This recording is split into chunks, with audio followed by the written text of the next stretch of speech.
Morning. Good morning. Welcome or welcome back to my channel. This is Bookeemonsters. My name is PK. It is Tuesday, January 9th. And on Tuesdays, we look at new releases of mystery. Every day of the week, we look at the new releases that are set into the wild each week. And each day, we look at a different genre. Yesterday, we looked at cozy mysteries. Today, we're going to look at mystery mysteries. And let's check in super quick. Hi, Mary. Good morning, and everyone. Happy Tuesday. Rain and wind today here in Virginia. Wind not so good. Rain good. Flood watch. But I should be fine. No worries. If it were colder, it would be the white stuff. Alas, you want white stuff? Ugh, I don't like white stuff. Not driving in it. But stay safe and warm. We are having winter this week, which is it's going to get worse before it gets better.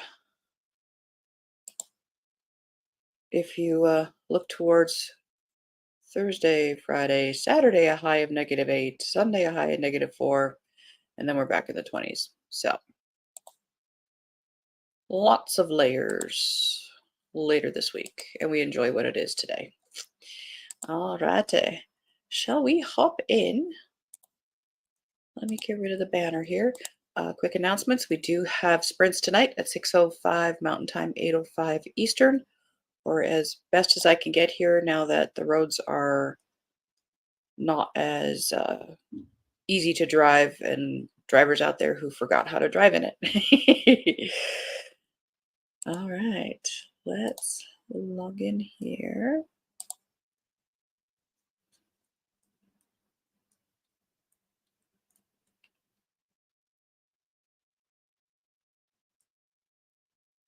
There we go.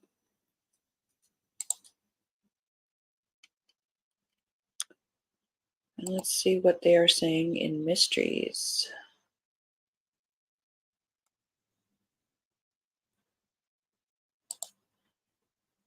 California Bear by Dwayne Szerzinski. Big name, a known name.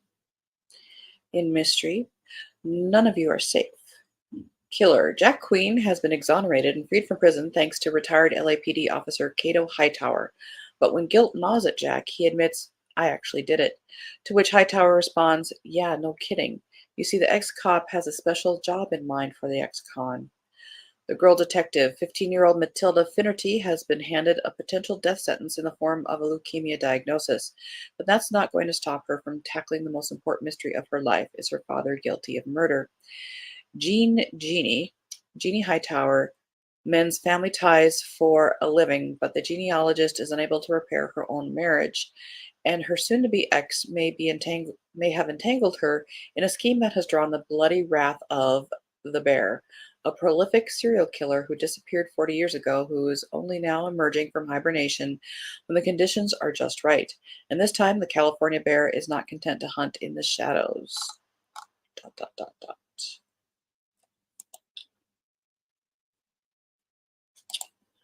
Cold Victory.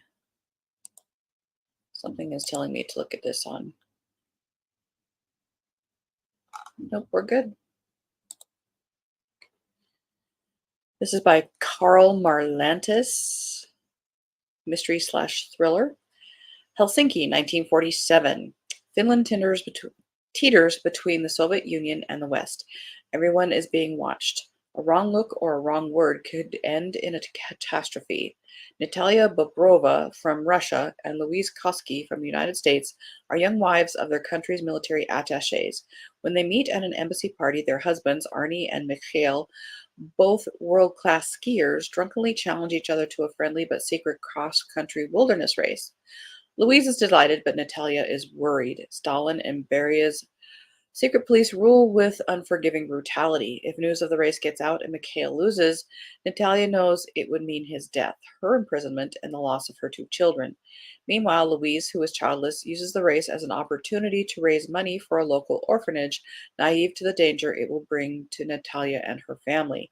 Too late to stop Louise's scheme, a horrified Natalia watches as news of the race spreads across the globe, as newspapers and politicians spin it as a symbolic battle, freedom versus communism. Desperate to undo her mistake, Louise must reach Arnie to tell him to throw the race and save Mikhail. But how? The two races are in a world of their own, unreachable in Finland's Arctic wilderness. That does sound like a thriller. Not much crime-ish at this point. Death Under a Little Sky by Stig Abel. A detective ready for a new life. For years, Jake Jackson has been a high flying detective in London, but then one day he receives a letter from his reclusive uncle. He has left Jake his property in the middle of the countryside. For Jake, it is the perfect opportunity for a fresh start. A rural idyll, the stuff of dreams. At first, life in the middle of nowhere is everything Jake could wish for. His new home is beautiful, his surroundings are stunning, and he enjoys getting back to nature. A death then disrupts everything. But then what starts as a fun village treasure hunt turns deadly when a young woman's bones are discovered, and Jake is thrust once again into the role of detective as he tries to unearth a dangerous killer in this most unlikely of settings. All it says is countryside, doesn't say like what countryside, but that is Death Under a Little Sky. Invisible Woman by Katya Leaf. Hang on. A dangerous secret held too long between estranged best friends rises to the surface, and a long marriage comes apart with devastating consequences. Joni Ackerman's decision to raise children 25 years ago came with a steep cost. She was then a pioneering filmmaker, one of the few women to break into the all-male Hollywood club of feature film directors. But she and her husband Paul had always wanted a family, and his ascending career as at a premier television network provided a safety net. Now they've recently transplanted to Brooklyn so that Paul can launch a major East Coast production studio when a scandal rocks the film industry and forces Joni to revisit a secret from long ago involving her friend Val. Joni is adamant that the time has come to tell the story, but Val and Paul are reluctant for different reasons. As the marriage frays and the friends spar about whether to speak up, Joni struggles with isolation in a new city, and old resentments about the sacrifices she's made on her family's behalf start to boil over. She takes solace of sorts in the novels of Patricia Highsmith, particularly the masterpiece Strangers on a Train, with its duplicitous characters and their murderous impulses crisscross until the lines between reality and fantasy become blurred. Okay. And a nice Barbie pink cover. North Woods by Amy Pease. An interesting plot in Cold Victory. Yeah. Making cross-country skiing exciting. Good morning, Deborah. Hi, Deborah. Glad to see you. Absolutely. We're looking at mysteries. Hang on, coffee.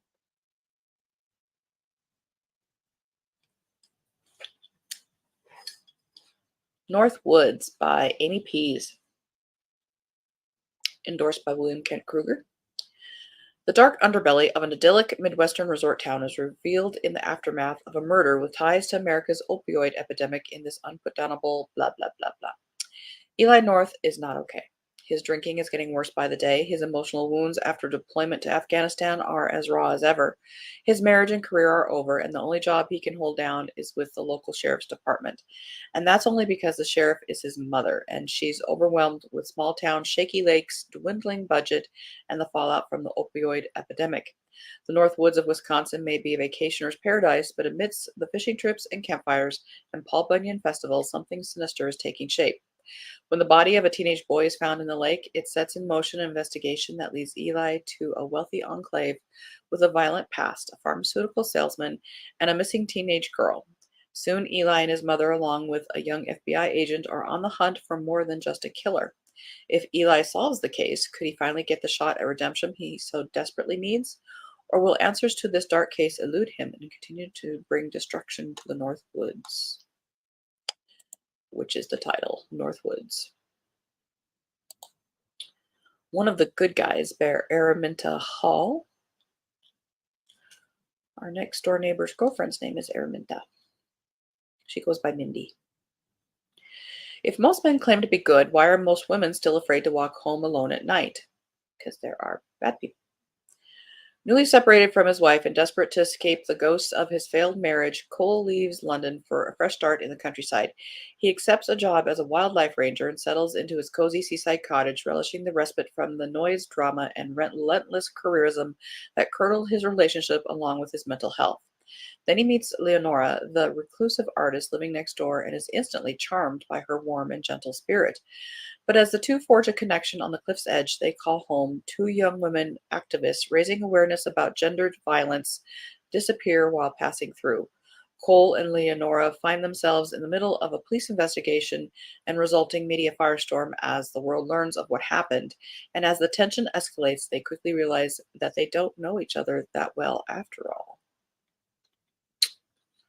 We looked at the expectant detectives yesterday. The heiress. Let's double check this one because I don't think this one is this week. It is this week. All right, I was wrong. It's okay to be wrong. By Rachel Hawkins. I just read one of hers recently. Mystery/thriller. There's nothing as good as the rich gone bad. When Ruby McTavish Callahan Woodward Miller Kenmore dies, she's not only North Carolina's richest woman, she's also its most notorious. The victim of a famous kidnapping as a child and a widow 4 times over, Ruby ruled the tiny town of Tavistock from Ashby House, her family's estate high in the Blue Ridge Mountains. But in the aftermath of her death, her adopted son Camden wants little to do with the house or the money, and even less to do with the surviving McTavishes. Instead, he rejects his inheritance, settling into normal life as an English teacher in Colorado and marrying Jules, a woman just as eager to escape her own messy past. 10 years later, his uncle's death pulls Cam and Jules back into the family fold at Ashby House. Its views are just as stunning as ever, its rooms just as elegant, but the legacy of Ruby is inescapable. And as Ashby House tightens its grip on Jules and Camden, questions about the infamous heiress come to light. Was there any truth to the persistent rumors following her disappearance as a girl? What really happened to those 4 husbands who all died under mysterious circumstances? And why did she adopt Cam in the first place? Soon, Jules and Cam realize that an inheritance can entail far more than what's written in a will, and that the bonds of family stretch far beyond the grave. And that is the heiress. And that is it for this page. Are you in the mood for thrillers? These were mostly thrillers. Mysteries are my favorite. Yeah, me too. Yeah. She's betting on him. Yes. Usually like Rachel. I just read hers recently. Was that Daisy Darker? I can't remember now. All right. I think we did look at the Ascent. Let's see if these are being released this week or not.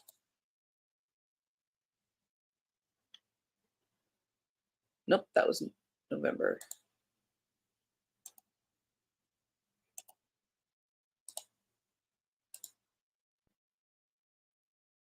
That was November. Hello.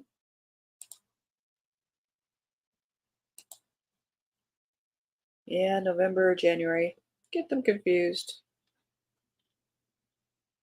This was last week. Did we look at that one already? Yes, we did. That was that Antarctica one.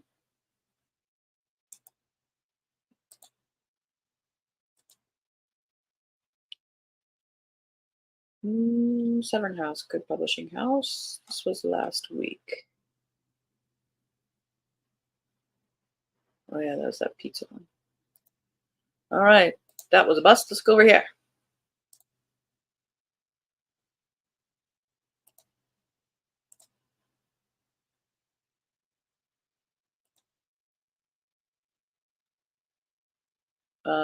No, we don't look at horror. Horror. That one's a thriller, it says.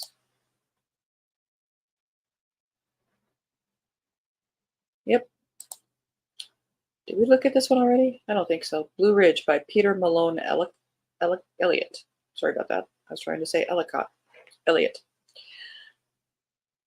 What would you do if you were planning to kill your brother, but someone beat you to it? I guess be grateful. After former Olympic contender turned burnout horse trainer Killian Clark is framed for the murder of his identical twin Christopher, a rising star Virginia police politician, Killian is forced to go on the lam. Well, what if somebody was actually trying to kill you if you're identical twins? But when someone from Christopher's past emerges and offers Killian the chance to clear his name, Killian is plunged headfirst into a sinister conspiracy that not only threatens the sanctity of democracy, but also promises to expose the devastating secret intertwining the brothers forever. The truth behind the death of a woman they both loved. Dot, dot, dot. That sounds very melodramatic.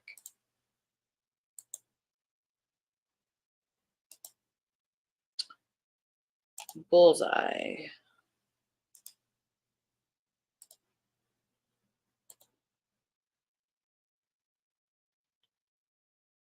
Let's look at the date before we go there. Yep, we're good. This is by Shannon Baker, 8th in the Kate Fox series. Was his death a tragic accident or a murder in cold blood? Caught between juggling her dysfunctional family and a looming recall election, Sheriff Kate Fox feels like she's on a bucking bronco with one hand stuck in the air. When a top bull breeder is mauled to death at a rodeo, Kate quickly realizes that this so-called accident hides a much darker truth. Dropped from the case to protect her upcoming election bid, Kate is forced to cowboy off on, oh, come on, please. Stop. On her own when she fears the victim's wife is being targeted unfairly. After her snooping reveals a list of shady suspects, each with their own reason to want the victim dead, Kate finds herself caught up in a deadly web of lies and fraud at the heart of the competitive world of rodeo. But when her investigation takes a terrifying turn, Kate starts to question everything. How deep does the corruption go, and who will be left standing when the dust finally settles? I think that is a very trendy topic right now. If you read romance, the Elsie Silver, at least the first book, is set in the rodeo bull riding world, which has pulled people's attention to it. We did that one. It's a romance. First Lie wins.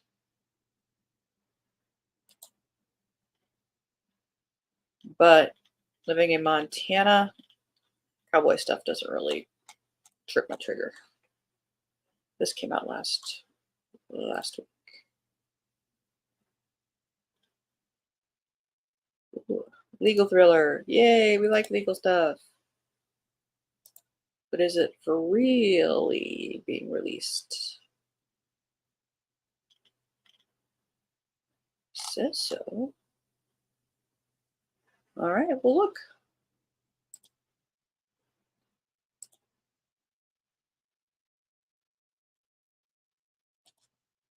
That cover really shows the Blue Ridge. It does look like just like that. Oh, awesome. Do I ever go to rodeos? Steve and I used to. We are a sponsor for the Nile Rodeo, one of their events. What is that? National International Livestock Exposition, something like that. And we would get tickets, and Steve's dad was very involved in it and had more tickets. So we would have to go every once in a while. We had very good seats and everything. And it's enjoyable. I root for, like, when they do the calf roping and stuff, I root for the calf. I prefer watching the bull riding. That's very exciting. Some of the funnest things at a rodeo is when they have the little kids riding on the sheep. Oh my gosh, that's funny. Um, but we don't anymore, and if we do get tickets, we give them to our employees. It just anymore, we just want to go home and stay home. Have you been to one?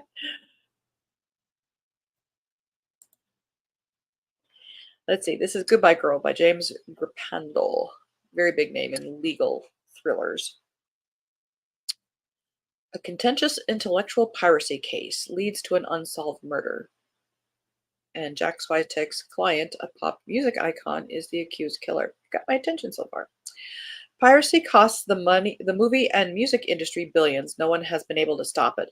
But that won't stop Miami criminal defense lawyer Jack Switek. His latest client, Amani Nichols, is a Grammy-winning pop star whose career has skyrocketed. Despite her success, she's the most underpaid superstar on the planet because of an onerous record contract she signed as a teenager with her now ex-husband, Shaky. Well, his name is Shaky. Come on. Nichols, who has made himself rich off her royalties. Preferring to see thieves profit from her music than let her ex-husband pocket one more dime, Amani takes to social media and tells her millions of fans to go pirate and download her music illegally. Her hardball tactic leads to scorched earth litigation, and now she needs Jack's help.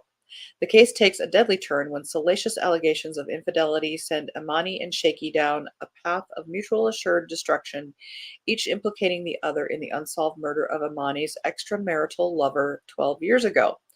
Tyler McCormick died of asphyxiation, and his body was found in Biscayne Bay, chained to a piling with the words "Goodbye Girl" impressed on his chest. Despite their bread did it. Despite their fierce denials, Imani and Shaky are both indicted for murder, leading to a sensational trial that exposes shocking secrets about their failed marriage, their cutthroat business partnership, and Imani's astonishing success. Yet, as Jack discovers, uncovering the truth about the killing and the cryptic Goodbye Girl won't just exonerate or convict his client, her ex, and their music empire. It may shape the future of the entire recording industry. How interesting. And he does it in under 350 pages. I sometimes get in the mood for legal stuff like that.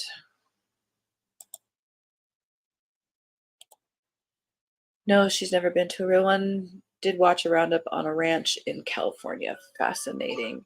They were collecting mountain oysters. Absolutely, that's a big, big thing here. The Rocky Mountain oysters. There's a festival about that in a town not far from me. Never been, never eaten them, never want to. I suppose if I were starving, I would. It's just, people eat every part of an animal, the breads or whatever they call them, and I don't have an interest for that. But I suppose if I were really hungry and some super duper good chef did it so I would never even know, then I'd probably eat it. Never eaten them, never will, don't plan to for sure. Yeah. I'm not an adventurous eater. No.